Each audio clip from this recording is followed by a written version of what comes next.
I want to move on to the main event for me, at least, which is new portfolio buys. I'm the most excited about this one because this gets us into robotics. We're talking about LiDAR. I'm team robot here, and I'm really excited to start making some portfolio moves in that direction. So I'd love to see what you're doing.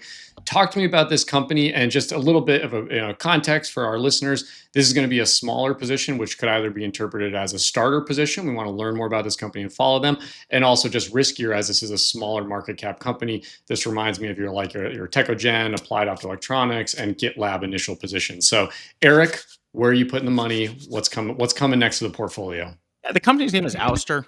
It's ticker symbol OUST. We've talked about this company in the past, so I think a lot of listeners will be familiar with them. Austin, as you said, you're Team Robot.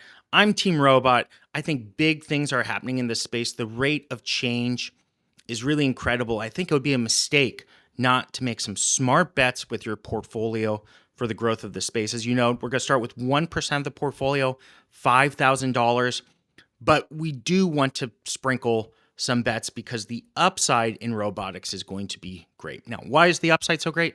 Well, as Jensen Huang has said, everything that moves will be a robot.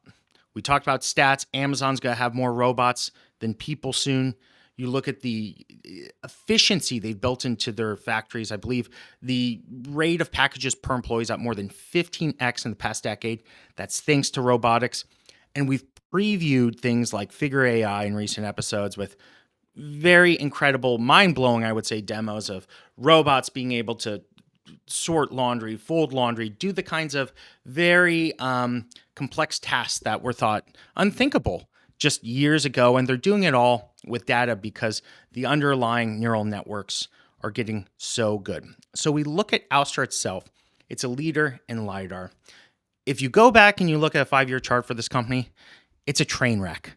And the reason is just about every single company in this space was taking advantage of SPAC mania, and they were IPOing. If you look at a 1-year chart for this company, it's very good as it's kind of dawning on people what kind of opportunity they have. So, Austin, this is a $1.6 billion company. They've had a very good recent track record of delivering on growth performances. Wall Street sees them hitting $145 million in revenue this year, $198 in 2026, $282 million in 2027. That's a very steep growth curve.